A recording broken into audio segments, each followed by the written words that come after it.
વડોદરાના વરિષ્ઠ ધારાસભ્ય યોગેશભાઈ પટેલના નિધન પર રાજ્ય મંત્રીમંડળની ભાવભીની શ્રદ્ધાંજલિ. મુખ્યમંત્રી ભૂપેન્દ્રભાઈ પટેલના અધ્યક્ષસ્થાને મળેલી કેબિનેટ બેઠકમાં વડોદરાના માંજલપુરના લોકપ્રિય ધારાસભ્ય અને પૂર્વ મંત્રી સ્વર્ગીય યોગેશભાઈ પટેલ એટલે કે યોગેશ કાકાના નિધન પર ઊંડો શોક વ્યક્ત કરવામાં આવ્યો હતો. શ્રદ્ધાંજલિ બેઠકની શરૂઆતમાં સદગતના માનમાં 2 મિનિટનું મૌન પાળી શ્રદ્ધાંજલિ આપવામાં આવી હતી. તેઓ સતત 8 ટર્મ સુધી ધારાસભ્ય તરીકે ચૂંટાઈ આવ્યા હતા અને રાજ્ય સરકારમાં મંત્રી તરીકે પણ સેવાઓ આપી હતી. તેમની સાદગી, સામાન્ય માણસની સેવા અને વડોદરાના પાયાના પ્રશ્નોના નિરાકરણ માટેના તેમના યોગદાનને યાદ કરવામાં આવ્યું.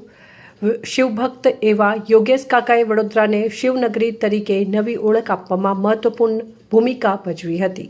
રાજ્ય મંત્રીમંડળે તેમના નિધનને ગુજરાતના જાહેર જીવનમાં ક્યારેય ન પૂરાય તેવી ખોટ ગણાવી હતી.